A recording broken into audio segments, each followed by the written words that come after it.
आज आमे बनेइबा मेथी परोटा। अटा सहित मेथी पत्र को भलसे धोईकी ताको छोट छोट करी काटी दबा। ता सहित कटा होइतिबा किछि पियाज को ऐड करिबा। आपण माने ता सहित बेसन पकई पारंती न पकई पारंती। बेसन पकईले तार टिके स्वादटा भल आसे। ताको भल भाबरे गुळेई दियंतु।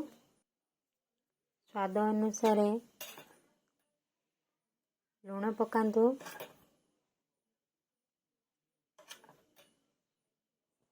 बेसन पकईबा कौन सी नेसेसरी नहीं, आपनक सुविधा अनुसार पकई पारंती न पकई भी पारंती। को भल भाबे मिक्स कर दियंतु जेमिति पियाज गुड़ाक गुटी गुटी हो जिवो, नहेले बेलले बेले सेगुड़ा सब फाटी जिवो। तापर अटा अनुसार आपण माने पानी को मिक्स करिवे।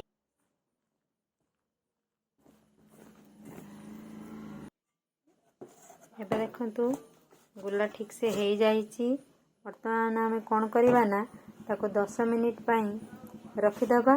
तापर जाई परोटा बनेइबा। एबे 10 मिनिट हो जाइछि। आमे ताको भल से गुली करि दबा। तापर ताको बेली दबा। बेलिले बेले साइड रे फाटिबो, सेतरे किछि प्रॉब्लम नाही। एबे हे गला। एबे आमे ताको तावारे पकाइबा।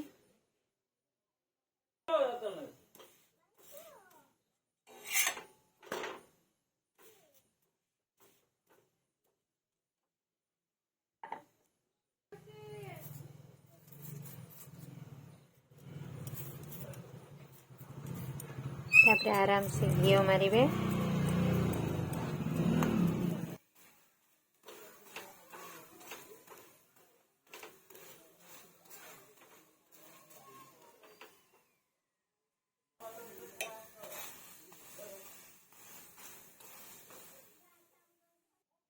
एबे रेडी हो गला मेथी परोटा।